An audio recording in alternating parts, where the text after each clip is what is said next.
What's up, guys? Welcome back to another episode of Dominate Every Aspect. And in this week's episode, I wanted to talk about adaptive metabolisms versus unadaptive metabolisms. And in some circumstances, one can be better, and in some circumstances, one can be worse.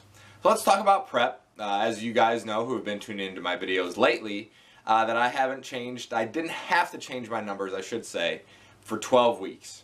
So in a sense, my metabolism didn't adapt over that period of time. I lost weight for 12 continuous weeks without having to make any changes.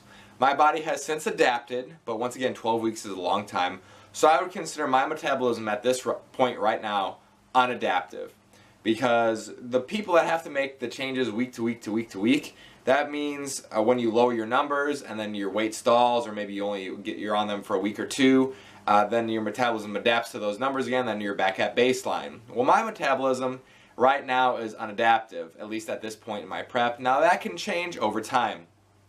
In my off season, however, at least recently, I haven't been able to eat a ton. So once again, in the off season, it might not be a good thing to have an unadaptive metabolism, because that means that if you keep increasing your food, you might slowly gain weight, which a lot of us do. So in more recent years, I've noticed at least for myself, is that in my off season, my capacity has slowed down in a sense that I can't eat as much as I did before. In my previous off seasons, of course, I was a little bit heavier, but I would eat close to 650 grams of carbohydrates a day, hovering around 4,500 calories to 5,000, give or take.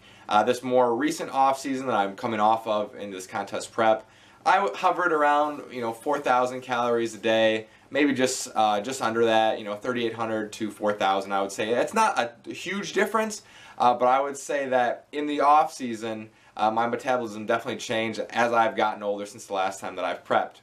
But let's look at it from continuing to look at it from the off season standpoint, and this is why sometimes most people they can't get their food intake high enough, because in a sense their metabolism is adaptive, right? So it's unadaptive, I should say. So they increase their food a little bit, and then their body's like, okay, this is my new baseline, but then if you go over it again, then that's where you start to pack on more and more fat.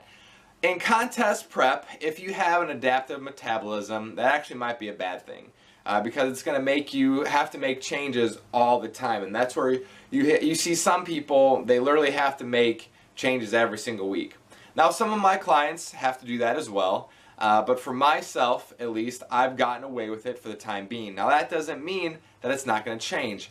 I don't expect the changes that I made this week to carry over another 12 weeks to carry me through my contest prep. That would be awesome, but as of course we lose weight, and of course if we lose muscle, that's going to change our energy expenditure a little bit. So you can't always rely on just writing out the same numbers all the time.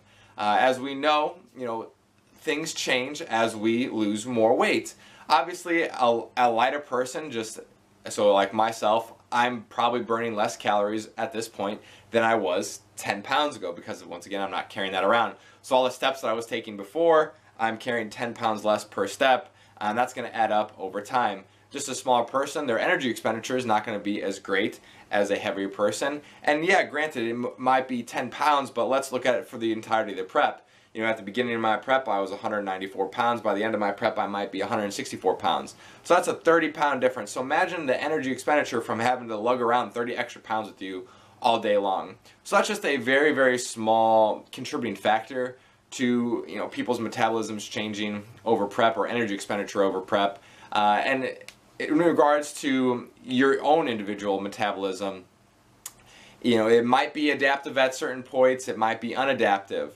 During prep, the only thing that you can do is let the numbers ride. You can't worry about is it adaptive or is it unadaptive, or what stage am I in right now, because you have a goal. You have to get to the end goal. And you can't be waiting around. I mean, it's good to know, obviously, like, if you're an adaptive or unadaptive person. So let's say, for instance, if you're a very adaptive person, I wouldn't hack and slash huge chunks of calories at a time. Because let's say you go from 3,000 calories, you go to 2,500 calories, and the next cut you're at 2,000 calories, and your body adapts quickly to those along the way. If you're a very adaptive person, maybe you want to go from, 3,000 calories to 2,800 calories to 2,600 calories, and have your weight loss come in those increments instead of just big chunks, because your body's going to adapt quicker. Now, if you're someone who has an unadaptive metabolism, you could still make these small changes. You could get away with a little bit larger changes depending on your rate of loss. So for instance, the changes that I made this week were a little bit larger because I wanted to see for myself, like, okay, how long, if I make a somewhat sizable change, am I going to be able to write out these numbers? We'll see. Only time will tell. But that's one thing I'm kind of experimenting out with myself, at least taking the knowledge, the data that I'm gathering to help with, potentially future clients. So we'll see what happens. Is it going to be 1 week? Is it going to be 3 weeks? It's probably not going to be 12 weeks. I'll be honest with you guys. But I'm interested to see what it could potentially be. Is it going to be 4 or 5 weeks? Who knows? But hopefully you guys got a little bit more out of this video, understanding your own metabolism and the changes that you could potentially make. So as always, guys, keep dominating in every aspect, and we'll see you very soon.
That's it right now, Tina. Oh, big head.